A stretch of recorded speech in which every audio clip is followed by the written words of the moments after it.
Hello my dear students, कैसे हो आप सभी लोग। आई होप कि सभी अच्छे होंगे, हेल्थी होंगे एंड फिट होंगे। मैं भूपेंद्र सिंह बिष्ट एक बार फिर से आप सभी का स्वागत करता हूं आपके अपने YouTube channel the scholars house में।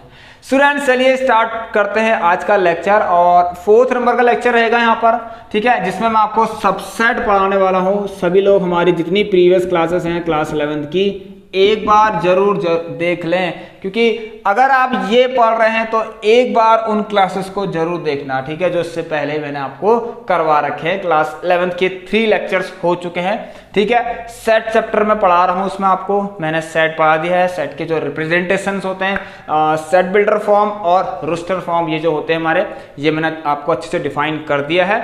ऑलराइट, टाइप्स ऑफ सेट भी मैंने आपको पढ़ा दिया है, सभी लोग जाके जरूर देखना। तो चलिए हम सबसेट स्टार्ट करेंगे।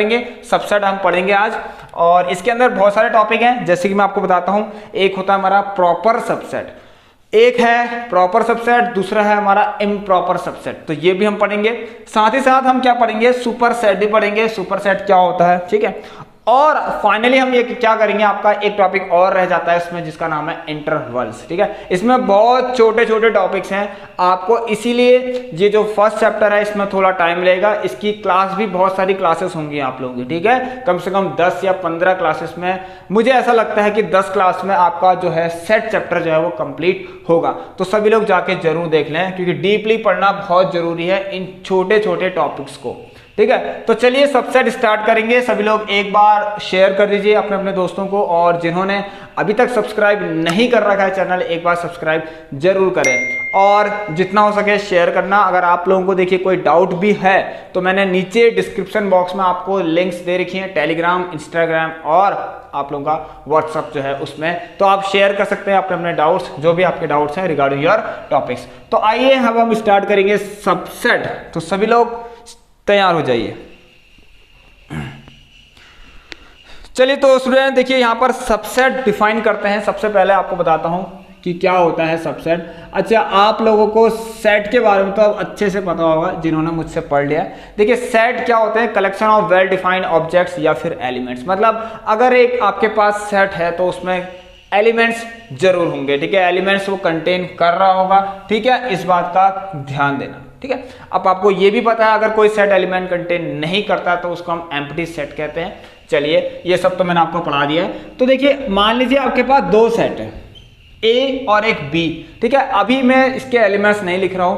देखिए यहां पर क्या है, एक टर्म है जिसका नाम है सबसेट, और मैं आपको बताता हूं कि इस सबसेट का सिंबल क्या होता है। सभी लोग ध्यान सुनना, इस तरीके से इसका एक सिंबल होता है, ये अपनी अपनी कॉपी में नोट कर लीजिए इस सिंबल को। ये होता है सबसेट। देखिए यहां पर ए और बी क्या है, 2 सेट है। मैं ए को कह सकता हूं बी का सबसेट और मैं बी को भी कह सकता हूं ए का सबसेट। ये कब कहूंगा अब देखते हैं, ठीक है। देखिए यहां पर मैं कहूंगा अगर ए के जितने भी एलिमेंट हैं वो बी के पास हैं तो मैं ये कहूंगा कि A is the subset of B। क्या कहा मैंने, एक बार आप ध्यान से सुन लीजिए कि every element of A is an element of B। If every element of A is an element of B, तो A क्या कहेंगे हम, तो A क्या है, B का सबसेट है, ठीक है। तो देखिए यहां पर लिखता हूं A is the subset of B।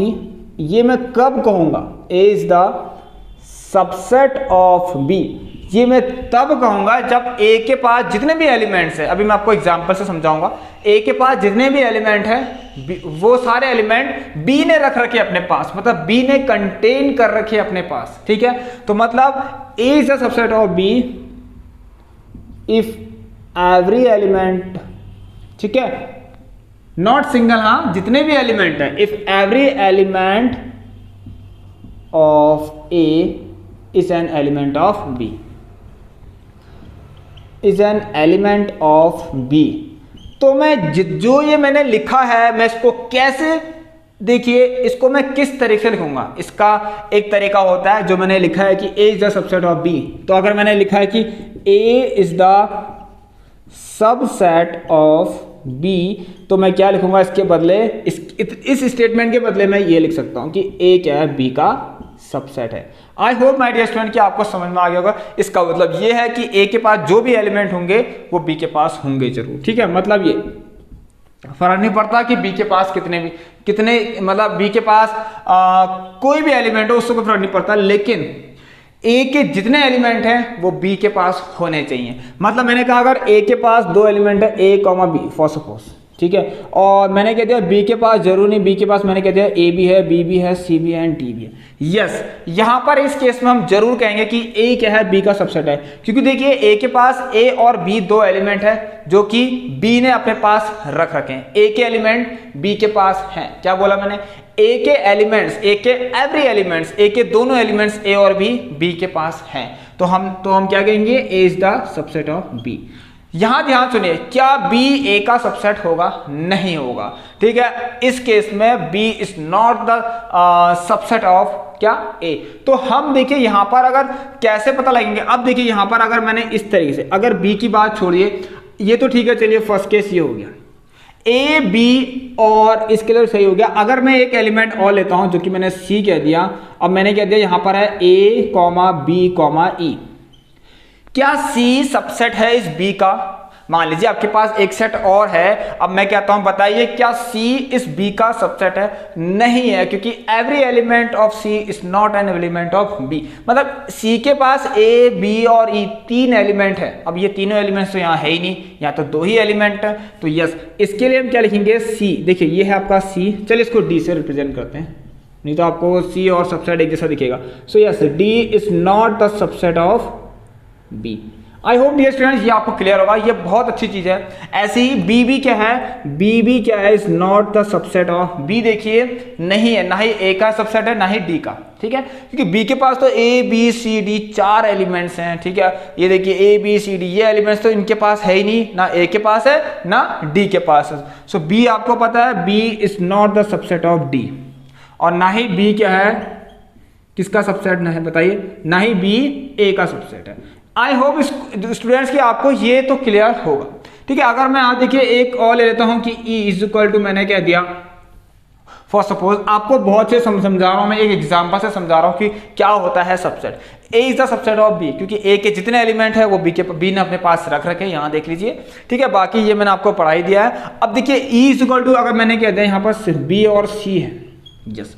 So yes, यहां पर डेफिनेटली हम कहेंगे कि क्या कहेंगे? मुझे बताइए, कौन बताएगा मुझे? यस, क्या ई सबसेट है इस बी का? Yes, E is the subset of B. ये ई जो है आपका, ये ई है, ठीक है। ये ई क्या है? आपका सबसेट है किसका? बी का। E is the subset of B, क्योंकि ई के जो देखिए एलिमेंट बी और सी, ई के पास बी और सी दो एलिमेंट है जो बी ने अपने पास रखे हैं, तो ई क्या है? बी का सबसेट है। लेकिन बी ई का सबसेट नहीं है। बी के ए बी सी, बी के पास चार एलिमेंट है ए बी सी डी, जो ई के पास नहीं है, तो B is not the subset of E. इस बात का आप ध्यान देना, ठीक है स्टूडेंट। तो चलिए मैंने तो आपको डिफाइन कर दिया है। अब देखिए इसको एक तरीका और होता है इसको लिखने का, वो क्या? यहाँ सभी लोग ध्यान से सुनना, एक बार आप इसको अच्छे से देख लीजिए और उसका स्क्रीनशॉट जरूर लीजिए, क्योंकि यहाँ पर बहुत जरूरी है आप लोगों को ये सारी चीजें इनको नोट करना है आप लोगों को, ठीक है। ये सारी चीजें समझना बहुत जरूरी है इन क्लासेस में, ठीक है। एक बार आप सभी लोग इसको जरूर देखिए और नोट जरूर करना, ठीक है। चलिए तो चलिए स्टूडेंट देखिए, अभी हमने यहाँ पर कर लिया है कि आपको बता दिया है कि सबसेट क्या होता है। तो देखिए इसको लिखने का एक तरीका और है, वो मैं आपको बताता हूँ। ये देखिए, तो अगर मुझे, देखिए मैंने अभी बताया आपको A is the subset of B, मतलब ए बी का, ए सबसेट है बी का कब, मतलब कैसे कहेंगे कि ए बी का सबसेट है? तो वो आपको पता लग गया है कि अगर सारे एलिमेंट ए के जितने भी एलिमेंट हैं वो बी ने अगर रख रखे अपने पास या बी के पास हैं, ठीक है, every element of A is an element of B, तब हम कहेंगे A is the subset of B. तो इसको हम ऐसे भी लिख सकते हैं, देखिए एक तरीका है आपका यहाँ पर इस तरीके से कि अगर A is the subset of B का, ये आप कह सकते हैं कि एक तरीके से आप लोगों की एक प्रॉपर्टीज भी हैं, ये प्रॉपर्टीज हैं कुछ, ठीक है, जो आपको हेल्प करेंगी कहाँ पर? एक तो समझने में, ठीक है, दूसरा आपको यहाँ पर प्रूफ भी होते हैं आपके सेट्स के, प्रूफ में ये आपको हेल्प करेंगे, ठीक है। चलिए, so A is the subset of B कब? इफ मान लीजिए एलिमेंट है, एक एलिमेंट है ए जो कि ए को बिलोंग कर रहा है, यस। अगर इसने बी ए को बिलोंग करा है तो यस डेफिनेटली ये क्या इंडिकेट करेगा, मतलब क्या इंप्लाई करेगा, इसका मतलब होता है इम्प्लाइज दैट, ये इंप्लाइज करेगा कि A is also belongs to B. ठीक है, तो जो मैंने आपको भी डिफाइन किया था, यहाँ पर बताया था कि A is the subset of, मतलब सबसेट का जो डेफिनेशन कराई थी, तो सबसेट की डेफिनेशन भी कह सकते हैं, ये एक डेफिनेशन भी है किसी सबसेट की। ठीक है, एक ए बी का सबसेट डेफिनेशन कह सकते हैं, ये क्या है आपकी डेफिनेशंस भी हैं। ठीक है, तो ये हो गया। ठीक है, मतलब डेफिनेशन है आपकी, सबसेट की डेफिनेशन है इस तरीके से कि ए, इसको कैसे पढ़ेंगे, A is the subset of B if A belongs to A implies, मतलब ये इंडिकेट कर रहा है ऐसा, ये बता रहा है अगर ऐसा हो रहा है तो ये भी होगा ही होगा। ठीक है, ठीक है, ये वन साइड इंप्लीकेशन है कि अगर ये हो रहा है तो ये होगा। ठीक है, तो implies A belongs to B, ये हो रहा है, सही बात है। अगर ए के पास एक एलिमेंट है, मान लीजिए ए, यस, एक एलिमेंट नहीं, मतलब ए, ये ए को ये मान के चलिए कि ये ए है, ये स्मॉल ए क्या है कि ए के पास जितने भी एलिमेंट है उसको मैंने स्मॉल ए से रिप्रेजेंट कर दिया, आप इस तरीके से समझ सकते हैं। ठीक है, तो यस, अगर ये ए के पास ये एलिमेंट है ए, ठीक है, ए बिलोंग कर रहा है इस ए को, मतलब जितने भी एलिमेंट है मैंने कह दिया वो ए है, ए ने जितने भी एलिमेंट कंटेन कर रखे वो क्या है, मान लीजिए ए है। ठीक है, सो अगर ए बिलोंग्स टू ए है तो यहाँ से यस डेफिनेटली वो सारे एलिमेंट बी के पास भी होने चाहिए। ठीक है, चलिए, तो मैंने इसको ऐसे लिख दिया, तो ये आपको समझ में आ गया होगा।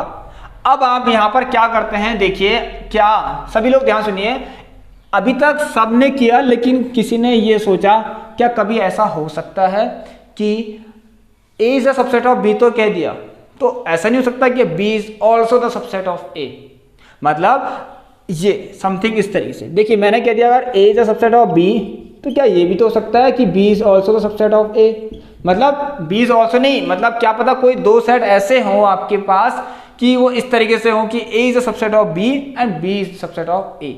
तो ये कैसे सेट्स होंगे, आपको पता है ये किस तरीके के सेट्स होंगे, मैंने आपको सेट पढ़ा रखा है। जब कभी ऐसा होगा तो डेफिनेटली आप कहेंगे कि सर ये आपका क्या है, ये जो ए और बी होंगे ये सेम सेट्स होंगे, ये इक्वल सेट्स होंगे। ठीक है, समझ में आया सभी लोगों को। तो हम कह सकते हैं दूसरा तरीका, अगर किसी सेट को डिफाइन करना है, सबसेट को, ठीक है, तो यहां पर देखिए किस तरीके से हम इसको लिखेंगे, सभी लोग ध्यान सुना, मैंने आपको बता दिया इसको कैसे बोलेंगे। A is the subset of B if A belongs to A implies that A belongs to B. I hope dear students कि आपको ये यहाँ तक तो क्लियर होगा। अब हम बढ़ते हैं अपना नेक्स्ट जो चीज़ है जो आपको बतानी है वो क्या है। देखिए यहाँ पर क्या, if A is a subset of B, अगर ऐसा हो, और B is also subset of A, ये इसका मतलब क्या है, अगर ये लिखा है तो अब भाई ये तो पक्की बात है, ये बोथ साइड इंप्लीकेशन क्या करेगा कि ए बराबर बी है। यस, समझ में आया सबको यार, तो सही बात है। मतलब अगर every element of A is an element of B and every element of B is an element of A, तो यहां से तो यही पता लगता है यार, ये तो वो वाले सेट हो गए जो इक्वल हुआ करते थे। ठीक है, ये तो वो सेट्स हो गए जो इक्वल हैं। मान लीजिए एक सेट है इस तरीके से, ए इज इक्वल टू मान लीजिए 2 3 5 7 समथिंग इस तरीके से, और एक सेट में मानता हूँ डी एक ऐसा सेट है जिसमें लिखा है 3 5 7 और 2। यस, ये दोनों इक्वल नहीं है, तो ये इसी तरीके के सेट हैं। ठीक है, A is the subset of D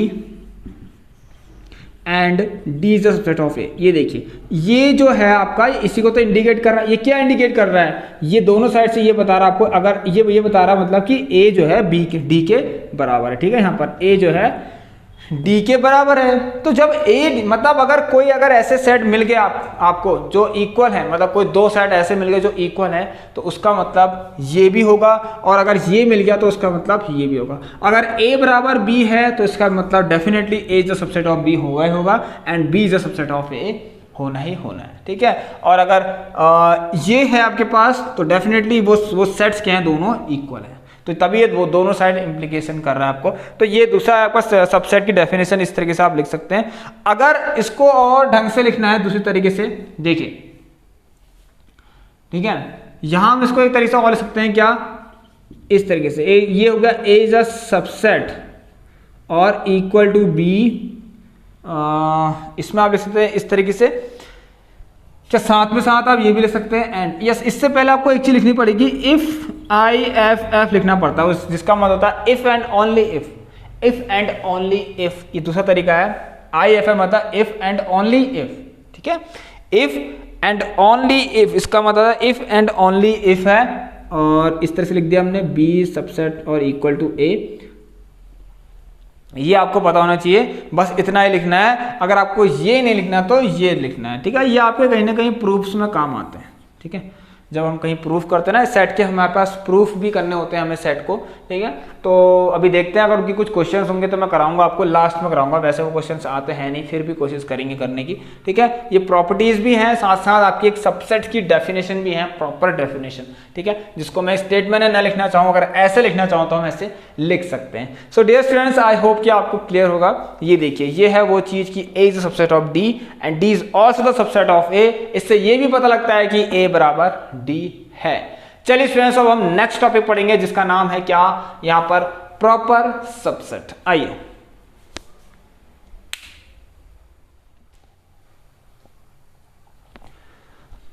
अब आ जाइए स्टूडेंट्स, आप लोगों को बता देता हूं कि प्रॉपर सबसेट और इम्प्रॉपर सबसेट एंड सुपरसेट ये क्या होते हैं। जल्दी से आइए, एक छोटे से एग्जांपल समझते हैं इनको, ठीक है।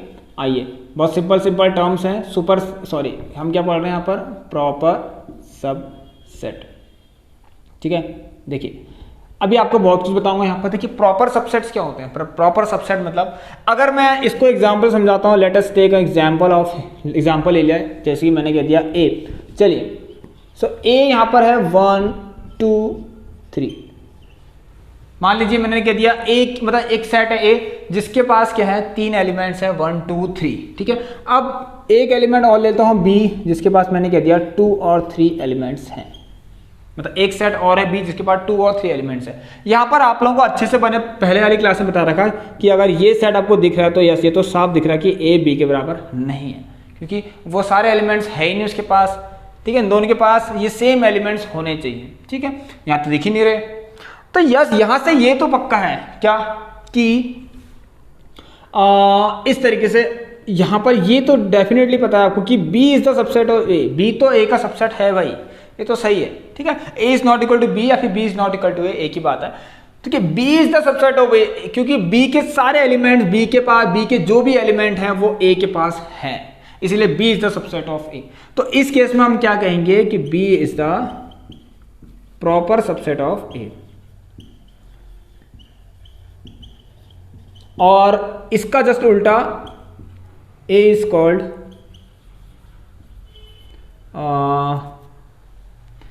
A is called super set कहेंगे, ठीक है। क्या कहेंगे, सुपर सेट ऑफ B। ये दो चीजें हैं, आपको मैंने यहीं से बता दी, ठीक है। अगर आपके पास कुछ ऐसा हो रहा है, कोई भी एग्जांपल ले लीजिए, उसमें बस ये ध्यान देना वो दो सेट इक्वल नहीं होने चाहिए, तभी आपके पास एक प्रॉपर सबसेट बनेगा और एक सुपर सेट बनेगा। अब इम्प्रॉपर कब बनेगा, ये लीजिए, ठीक है। वो एग्जांपल ले सकते हैं, मैंने कह दिया A, मान लीजिए कि आपके पास A E I-O-U, मैंने सपोज ये ले लिया, ठीक है। और यहाँ मैंने एक और ले लिया, इस तरीके से A लेता है। चलिए अब D और E लेके देखते हैं, ठीक है। इसको मैंने कह दिया, ये है आपके पास I-A-U और E, ठीक है, और O, इस तरीके से, ठीक है। अब देखिए यहाँ पर आपको पता है, ये तो साफ दिख रहा है, A-E-I-O-U यहाँ भी है, A-E-I-O-U यहाँ भी है, तो D बराबर E तो पक्का है भैया। ये क्या है, ये क्या है, इक्वल सेट्स हैं, ठीक है। ये सेम सेट है, मतलब इक्वल सेट्स हैं, मतलब D इक्वल E के बराबर है। यहाँ पर अनइक्वल थे, तो उसी के साथ साथ चलो, अगर इक्वल सेट्स हैं तो ये भी है, साथ साथ क्या, ये भी है, ठीक है। चाहे ये कह दीजिए, चाहे एंड ये, मतलब ठीक है, चलो अच्छी बात है, आप लोग ये दोनों में से कुछ भी लिख सकते हैं। तो अगर ये है ना, तो इस केस में हम क्या कहेंगे, क्या ये क्या आपका इम्प्रॉपर सबसेट है। इस तरह से कह सकते हैं कि D is the improper. Alright, सबको समझ में आया। आप लोग इस तरह से लिख सकते हैं क्या कि वो ये है कि, हाँ ध्यान से सुनिए, क्या कि P इज द, नहीं सॉरी, यहाँ पर D is the improper subset of E। या तो देखिए दोनों में से कुछ भी लिख सकते हैं, या तो लिख लीजिए या तो ये, तो इसके लिए हम ये लिखेंगे D is the improper subset of E, ठीक है। क्योंकि D E के बराबर था, समझ में आया सबके। अब D E के बराबर, तो D क्या होगा, सबसेट भी होगा, साथ साथ इक्वल भी है। चलो सबसेट तो है और इक्वल भी है, ठीक है। और ये भी लिख सकते हैं, आपको तो पता ही है, और जब ये इसके इक्वल है तो ये भी तो होगा सबसेट इसका, ठीक है, चलिए तुमने अभी आपको बताया था। तो इस केस में डी क्या हो गया, इम्प्रॉपर सबसेट ऑफ ए, या फिर ई क्या हो गया, इम्प्रॉपर सबसेट ऑफ डी। ठीक है, समझ में आया सबको? तो ये भी आप लोग याद रख लेना। चलिए, कहीं कहीं पूछा जा सकता है तो आपको पता होना चाहिए। तो हमने यहाँ पर देखिए proper subset, improper subset and superset मैंने आपको बता दिया क्या होता है। चलिए अब हम करते हैं इंटरवल्स। कुछ इंटरवल्स हैं, क्या होते हैं वो उसके बारे में पढ़ते हैं यहाँ पर। ठीक है, आइए।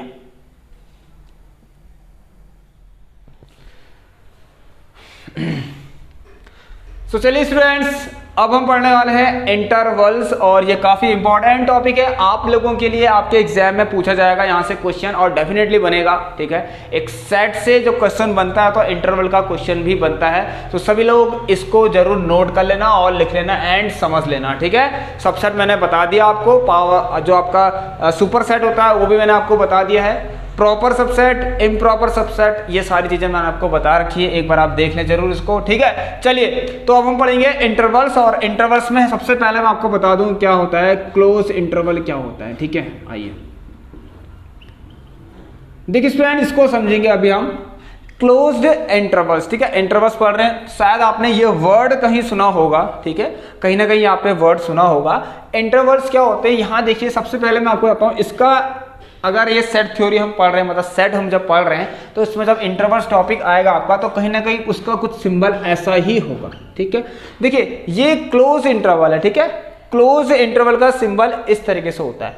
अब देखेंगे हम ये सिंबल, तो ठीक है हमने ब्रैकेट लगा दिया, इनके अंदर क्या लिखा जाता है, मतलब कौन सी वैल्यूज इनके अंदर हम लिखते हैं। इसको अब हमें डेफिनेशन से समझेंगे। जल्दी से देखिए इसको, सभी लोग इस डेफिनेशन को भी जरूर लिखना।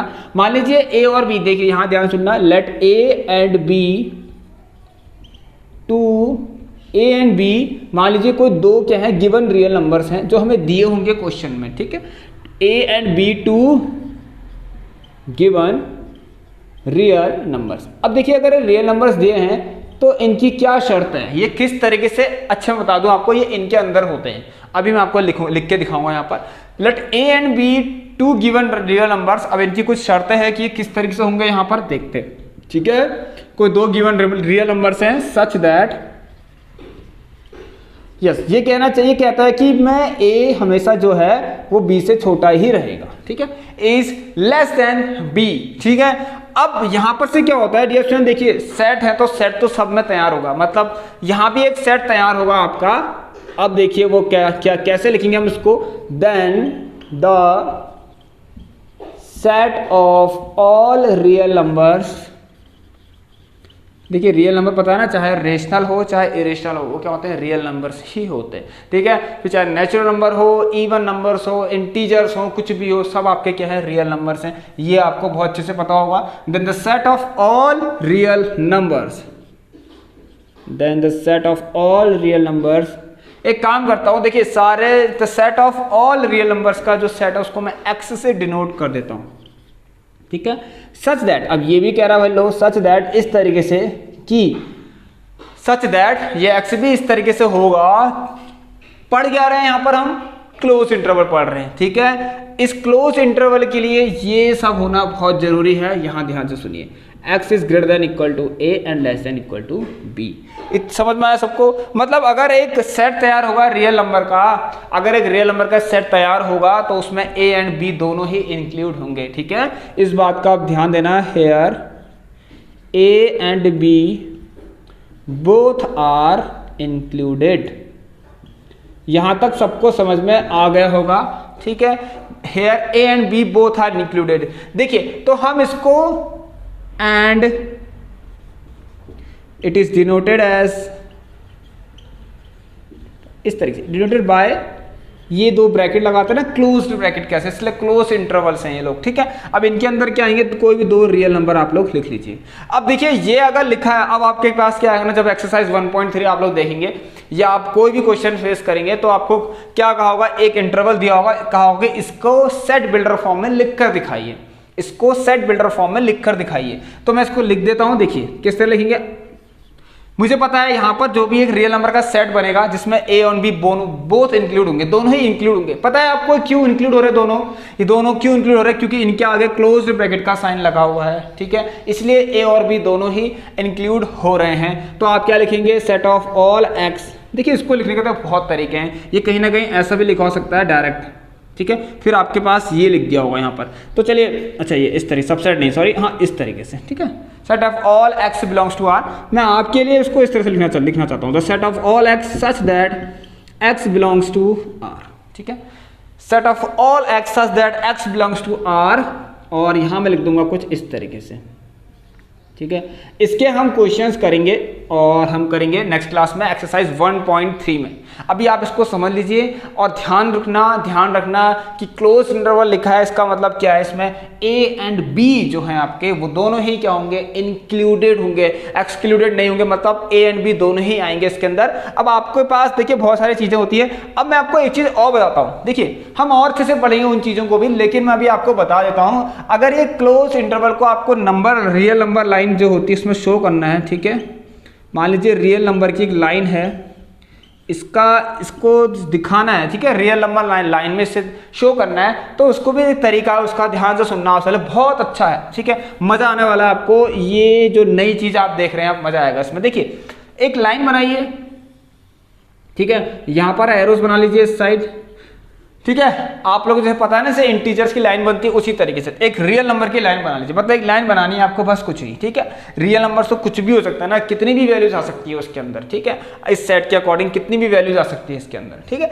तो अब देखिए यहां पर क्या, क्योंकि रियल नंबर क्या होता है, एक रेशनल और इरेशनल दोनों ही होता है, ये तो आपको पता है।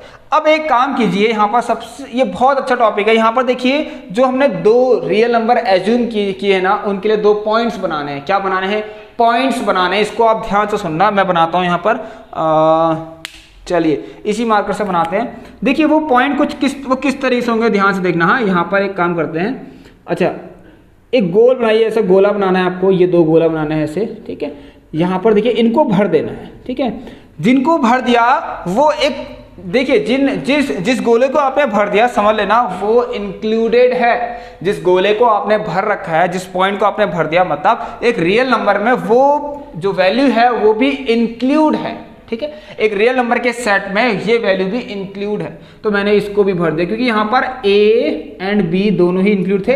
अब आपको एक चीज और करना है, क्या, देखिए यहाँ पर से आपको इसको डार्क कर देना है थोड़ा सा, ठीक है, ये देखिए इस तरीके से, ठीक है। I hope my dear student, और हाँ आपको पता है जब आप लाइन बनाते हैं तो आपको पता है इधर को पॉजिटिव होता है, इधर को नेगेटिव होता है, तो आप ले भी लिख सकते हैं minus infinite two plus infinity, ठीक है, ये आप लिख सकते हैं, ठीक है। ये तो आपको पता है वैल्यूज जैसे -3 -2 -4 -3 -4, मतलब -1 -2 -3 -4 करके जाते रहेगा आगे तक। तो आपको पता है कुछ भी हो सकता है, नेगेटिव में भी जा सकती है वैल्यूज रियल नंबर की भी, और पॉजिटिव में भी जा सकती है, ये भी आपको पता है, तो इसलिए हमने लिख दिया। इससे ये किसका है, इसको पता लग गया आपको, ए कॉमा बी का, ये एक रियल नंबर लाइन शो मैंने बना दी है, ठीक है, एक नंबर लाइन बना दी इस तरीके से, रियल लाइन भी कहते हैं इसको, ठीक है। तो A comma B, I hope my dear student आपको ये समझ में आ गया होगा। इसका स्क्रीनशॉट बिल्कुल लेना और कॉपी में बिल्कुल छाप देना, ऐसे कैसा ही, और अपने माइंड में भी छाप लेना इसको, ठीक है। चलिए तो नेक्स्ट टॉपिक की तरफ बढ़े, मतलब जो हमारा नेक्स्ट वाला क्या है, इसके बाद हमारा ओपन इंटरवल है। जल्दी से स्क्रीनशॉट लीजिए इसका। अब आ जाइए, जो बच गया हमारा वो क्या है, ओपन इंटरवल। अब देखिए ये क्या है इसमें, देखिए अभी तक हमने क्या पढ़ा, क्लोज इंटरवल पढ़ लिया, अब ओपन इंटरवल की तरफ बढ़ते हैं। इसमें क्या है बताइए, ये भी बिल्कुल वैसा ही है, लेकिन इसका सिंबल कुछ इस तरीके से आपको दिखेगा, ठीक है, बिल्कुल ऐसा वाला, ठीक है, कर्व्ड वाले ब्रैकेट्स जो होते हैं, कर्ली ब्रेसेस कहते हैं जिनको, कर्ली ब्रैकेट्स कहते हैं, ठीक है। तो ये सिंबल आपको दिखेगा ओपन इंटरवल का, एक बार वीडियो चेक कर लें। ओके सब क्लियर है। चलिए तो ओपन इंटरवल में अब देखिए डेफिनेशन नहीं लिखाता हूं बार बार, यहां पर आपको लिख भी दे दूंगा। लेट ए एंड बी, मान लीजिए कोई 2 गिवन रियल नंबर है such that A less than B, और यहां पर किस तरीके से होगा देखिए इसको, अगर मैं ए कॉमा बी लिखूं, ठीक है, इसको डिलीट करूं तो यहां पर क्या लिखूंगा, सेट ऑफ ऑल एक्स। अब मैं इस तरह से लिखना चाहता हूं, ठीक है, ये मेरी मर्जी है, मैं कुछ भी कर सकता हूं, ठीक, set of all x belongs to R such that, ठीक है, मतलब जितने भी वहां पर जो एलिमेंट है एक्स वो आर को बिलोंग करें और वो इस तरीके से हैं। देखिए वो तरीका मैंने बताया आपको, वहां पर क्या था, ऐसे करके क्या था, चाहे ऐसा लिखिए चाहे ऐसा लिखिए, कोई प्रॉब्लम नहीं है, ठीक है। अब जो एक्स होगा ना, ये बहुत अच्छा टॉपिक है, एक्स होगा ग्रेटर देन ए होगा एंड लेस देन बी होगा।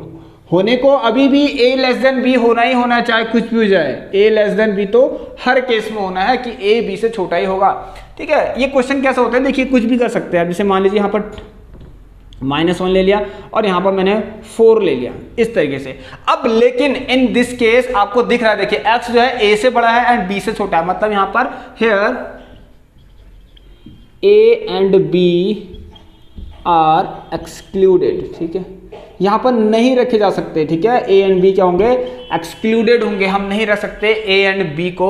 आई होप माय डियर स्टूडेंट समझ में आ गया होगा आपको। अब इसके बीच के देखिए, अगर ऐसा लिखा है तो आप मैं अभी आपको बताता हूँ, क्वेश्चन ऐसा आएगा आपको, देखिए क्वेश्चन ऐसा आ गया, आपसे कहेगा सेट बिल्डर फॉर्म में इसको दिखाइए, तो आप क्या लिखेंगे, सेट ऑफ ऑल एक्स, या तो ऐसे लिख लीजिए x belongs to r such that, यहाँ पर देखिए क्या करेंगे, यहाँ देखिए यहाँ क्या है -1 इस तरीके से, ये बहुत अच्छा टॉपिक है, उसमें कुछ भी नहीं है, ठीक है, 4 बस हो गया, ठीक है। और ऐसा दे देंगे तो आपसे कहेंगे ये बनाइए, मतलब सिंबल बनाइए उसको, ठीक है, उसको इंटरवल के मतलब जो भी क्लोज, ये कौन सा इंटरवल है वो दिखाइए, क्लोज है या फिर ओपन है, या फिर आपका अभी एक टॉपिक और है इसके बाद, ऐसा भी तो हो सकता है, बताइए क्या ऐसा नहीं हो सकता, एक साइड ओपन एक साइड क्लोज्ड, या फिर एक साइड क्लोज एक साइड ओपन, यस, मतलब सेमी ओपन और सेमी क्लोज्ड हो सकते हैं ना। चलिए उसको भी पढ़ लेते हैं हम। सो आई होप इसको आप समझ गए होंगे।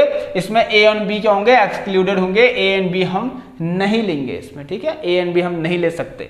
चलिए तो अब यहाँ ध्यान सुनना, अब जो नेक्स्ट वाला है आप लोगों का वो है सेमी ओपन और कह सकते हैं सेमी क्लोज्ड, ठीक है। आई होप ये तो आपको क्लियर होगा, ठीक है। चलिए ओके, सो यहाँ पर क्या है, सेमी ओपन और सेमी क्लोज्ड में क्या है, देखिए ये भी कुछ नहीं है, एक साइड से ओपन एक साइड से क्लोज, मतलब, ठीक है, तो यहाँ लिख दूं मैं सेमी क्लोज्ड और सेमी ओपन। आइए ये कुछ टॉपिक, अच्छा सॉरी, जो अभी हमने पढ़ा था उसका तो हमने रियल नंबर का जो लाइन का, हाँ वो बहुत जरूरी है, रियल लाइन का रिप्रेजेंटेशन तो देखा ही नहीं ना, सॉरी हो गया, मिस्टेक हो गई, गलती से मिस्टेक, ठीक है। चलिए a कॉमा b को अगर हम रियल लाइन में शो करना चाहेंगे, फिर से देखिए एक लाइन बनाइए इस तरीके से, ये आप जब लीनियर इनइक्वालिटीज पढ़ेंगे ना अभी चैप्टर में, तो आपको बहुत ही अच्छे से समझ में आने वाला है उसके बाद, ठीक है। जब आप क्या पढ़ेंगे, लीनियर इनइक्वालिटीज पढ़ेंगे, इसी में चैप्टर है हमारा। हाँ तो देखिए यहाँ पर क्या करना है, इस केस में जो हमने डॉट, जब देखिए ये जो डॉट होता है ना, गोले, 2 गोले तो आपको बनाने हैं चाहे कुछ भी जाए, लेकिन गोलों को भरना है या खाली करना है ये कैसे पता लगेगा। ओपन इंटरवल के केस में गोलों को क्या करना है, खाली कर देना है, ठीक है, बिल्कुल खोखला बनाना है, ऐसे खोखला होना चाहिए बिल्कुल, ये देखिए, यस खोखला हो गया, इससे क्या, और इसको भर देना है यहाँ से यहाँ तक, ठीक है। यहाँ पर a लिख देना है, यहाँ पर b लिख देना है, और इधर को -∞ से +∞ की तरफ आपको जाना है। आई होप आपको ये कॉन्सेप्ट भी क्लियर होगा। देखिए अगर कुछ भी हो सकता है आपके पास, क्या पता पेपर में नंबर लाइन आ जाए, इस तरीके से रियल लाइन आ जाए, रियल नंबर की लाइन दे दे आपको, आपसे कह दे कि इसको आप बताइए इंटरवल के फॉर्म में दिखाइए, और उसको आप साथ ही साथ ये भी कह सकता है इससे आप सेट बिल्डर फॉर्म तैयार कीजिए, या इसको आप बताइए कि कौन सा इंटरवल है, मतलब कौन सा है, क्लोज्ड है ये है करके, मतलब उसका सिंबल बनाइए, ये आपसे कहेगा, ठीक हो गया। तो देखिए अगर दोनों जगह खोखला है, इसका मतलब ए और बी, ये कौन सा टाइप का इंटरवल है, एक ओपन इंटरवल है, मतलब इसका मतलब क्या हो गया हमारे पास, सॉरी ये हो गया a, b। कितना जरूरी है देखिए आपके लिए, क्या ये बनाना, ऐसा बनाना कितना जरूरी है आप देख लीजिए, ठीक है। चलिए so moving to the next one, जो कि हमारा क्या था, सेमी क्लोज और सेमी ओपन। आई होप ये क्लियर होगा आपको। चलिए ठीक है, खोखले कर देने हैं। अब आइए अगर सेमी ओपन और सेमी क्लोज के बारे में बात करें तो सेम थिंग तो है, क्या प्रॉब्लम हो रही है, सेम थिंग पता है आपके पास। अभी हो क्या रहा, अभी आप लोगों को समझ में आ जाएगा। अगर मैं सेमी ओपन और सेमी क्लोज के बारे में बात करूं और ये सेमी क्लोज्ड, चलिए तो अगर हम इसको देखें, मान लीजिए अगर आपके पास कुछ इस तरीके से आ गया, ये देखिए, तो इसको सेट बिल्डर फॉर्म में आपको दिखाना है। आप कैसे दिखाएंगे बताइए, कितना अच्छी चीज आ रही है ना। इसको आप सेट बिल्डर फॉर्म में आपको दिखाना है, इसको सेट बिल्डर फॉर्म में। तो यस, मैं ऐसे लिखूंगा, set of all x such that x belongs to R. कुछ भी कर लीजिए ना डियर स्टूडेंट, घबराना नहीं है आपको ये सब चीजें देखकर, ठीक है। ये सब चीज देखकर आपको टेंशन वाली बात नहीं है यहाँ पर, बिल्कुल। चाहे ऐसा लिखा हो लो, चाहे ऐसा लिखा हो, एक ही बात है। Set of all x belongs to R, ठीक है, सच दैट, देखिए set of all x belongs to R such that, मैं यहाँ क्या लिखूंगा, ध्यान से सुनना। अब देखिए ए के पास क्या है, क्लोज्ड ब्रैकेट है, सॉरी ओपन वाला ब्रैकेट है ए के पास, तो मतलब यहाँ पर क्या लगेगा, ग्रेटर देन का साइन लगेगा, बस हो गया, इक्वल टू का साइन नहीं लगेगा, ठीक है। लेकिन बी के पास क्लोज्ड वाला है, मतलब इसमें क्या होगा, बी तो एक्सक्लूड होगा, सॉरी बी इंक्लूड होगा लेकिन ए एक्सक्लूडेड होगा, तो यहाँ पर मैं इक्वल टू का साइन लगाऊंगा, इसका आप ध्यान देना, ठीक है। लो भाई कितना मजेदार चीज़ है, नंबर लाइन में शो करना है तो देख लीजिए, रियल लाइन जिसे कहते हैं हम। अच्छा लीजिए, दो तो लगाने गोले, अब डिसाइड करेंगे कि गोले का क्या करना है, ठीक है। हम देखते हैं, नंबर ही डिसाइड करेंगे जो दिए हैं।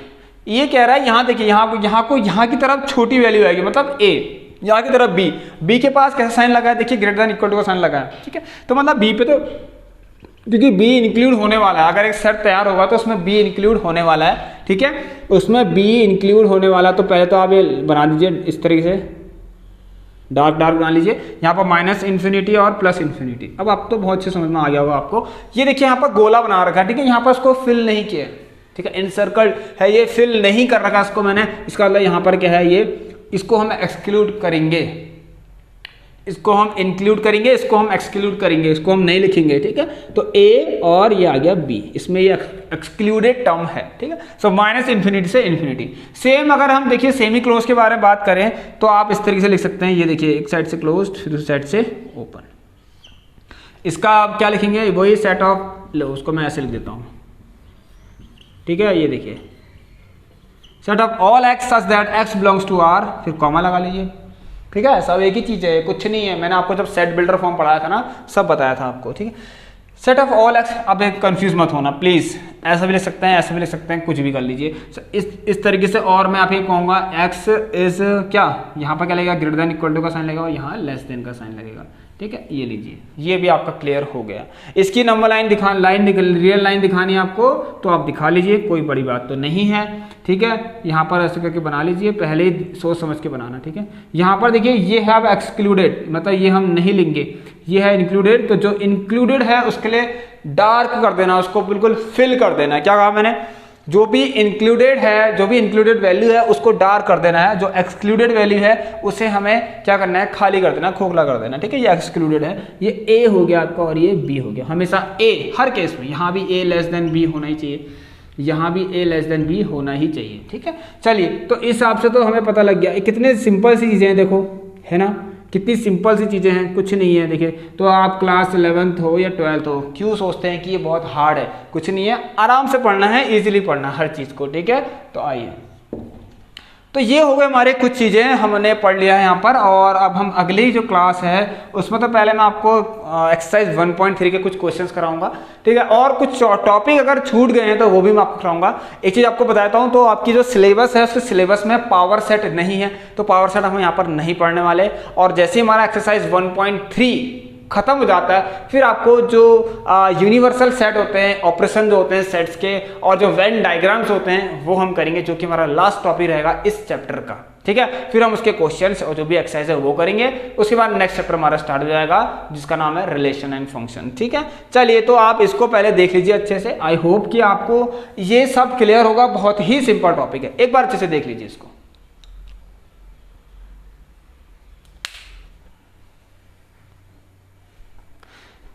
तो चलिए स्टूडेंट्स, एक बार आप सभी बता दीजिए कि आपको ये क्लास कैसी लगी है, जो हमारी सबसेट की क्लास है और हमारी 4th नंबर की क्लास है, ठीक है। सो आई होप कि आपको समझ में सब कुछ आ रहा होगा। जिन्हें नहीं आ रहा है, एक बार प्लीज अपने अपने डाउट्स जो भी हमें शेयर कर सकते हैं, किस टॉपिक पे नहीं आ रहा है, कौन सी चीज़ है ऐसी समझ में नहीं आ रही, ये सारी चीज़ें आपको कहाँ शेयर करनी है, नीचे डिस्क्रिप्शन बॉक्स में आपको लिंक्स दे रखी है, व्हाट्सएप ग्रुप पे जुड़ सकते हैं, टेलीग्राम पे, इंस्टाग्राम पे, ठीक है। यहाँ से आप अपने अपने जो भी डाउट्स हैं हमसे शेयर कर सकते हैं। तो चलिए स्टूडेंट्स, इसी के साथ हम इस क्लास को एंड करेंगे। और जो भी आज पहली बार इस चैनल पे विजिट हुआ था, ठीक है, शेयर कर देना इस क्लास को जितना हो सके, अपने अपने दोस्तों तक इस वीडियो को पहुंचा देना, एंड सब्सक्राइब करना मत भूलना, बेल आइकन को प्रेस जरूर कर लेना, ठीक है। क्योंकि मैं आपको बता दूं, अभी जैसे ही हमारा ये जो हमें जुलाई आता है, ठीक है, तब हम रेगुलर हो जाएंगे और आपके सामने ये क्लासेस आते रहेंगी।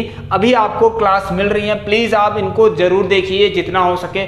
आप अपना जो भी है समय निकाल के इस क्लास को जरूर देखना, जिससे कि आपका क्या होगा, बाद में आपको लोड नहीं पड़ने वाला है, ठीक है। और मैं आपको एक चीज और बता दूं, इस सेम चैनल पर आपको क्लास 10th की भी वीडियोस मिलेंगी, तो डिस्टर्ब नहीं होना है आपको, ठीक है, क्योंकि मैं उसकी टाइमिंग जो है थोड़ी आगे पीछे करूंगा, 1 या 2 घंटे का गैप रहेगा, ठीक है। So class 11th also and class 10th also. और जो लोग पढ़ के आए हैं उन्हें पता होगा कि हमने क्लास 10th के लेक्चर्स भी यहाँ पर ले रखे हैं और सिलेबस कंप्लीट करवा रखा है। सो ऐसे ही हमारा क्लास 11th भी चलते रहेगा। सो डियर स्टूडेंट्स, अब हम यहाँ पर आज का लेक्चर एंड करते हैं। मिलते हैं आप लोगों से नेक्स्ट क्लास में, तब तक के लिए take care and good bye.